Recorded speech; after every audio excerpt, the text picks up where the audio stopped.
Alright guys, in the last video we looked at ngClass and class binding. Now we're going to look at style binding, which is very similar. So what I'm going to do is in my user component HTML file, let me just close this. I want to go to the li, so the li with the class of cards, so each one of these, and I want to make the border green if the user is active.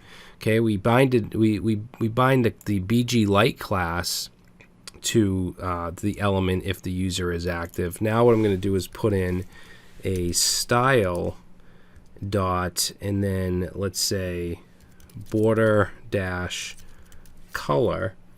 So the way that we do this is we set this to the property that we're looking for, which is going to be user.isActive. And we're going to use a ternary operator here. So we want to put in a question mark and then a space and then let's say green. So this is the value if the user is active, else, so we use a colon for else, then I'm just going to put an empty set of quotes, which will just leave the default. So now let's save this, and now you can see any user that's active is going to have a green border. Alright, so that is style binding. Now let's take a look at ngStyle, and I found something that actually makes sense for this. So what I want to do is if this is not extended, if the show extended is false, meaning this age and address doesn't show, then I want this heading to move down a little bit. Alright, so what we can do is, let's apply the ngStyle to the H3 right here that has the first and last name in it.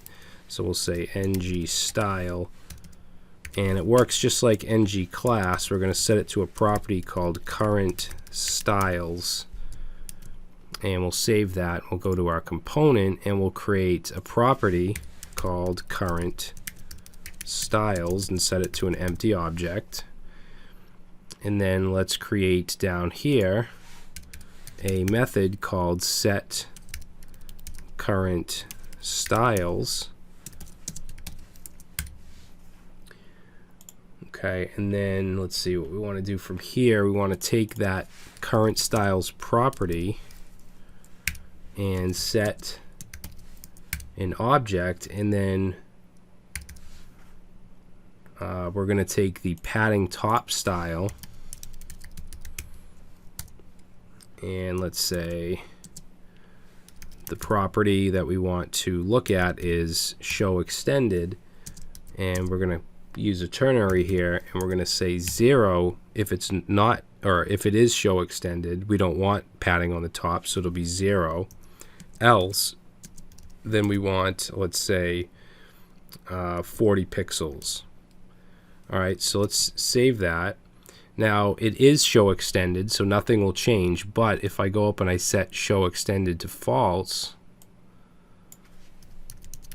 and save the title, oh, we need to call it again. I did this last time too. We just got to call this dot set current styles, and there we go. So now the title moves down. Alright, so that actually makes sense, because if there's nothing, if it's not extended, there's no more information here, then why not have the title down more so it takes up more space instead of having it at the top and all this empty space. So that's an example of what you would use this for, and you could add other styles here if you wanted to.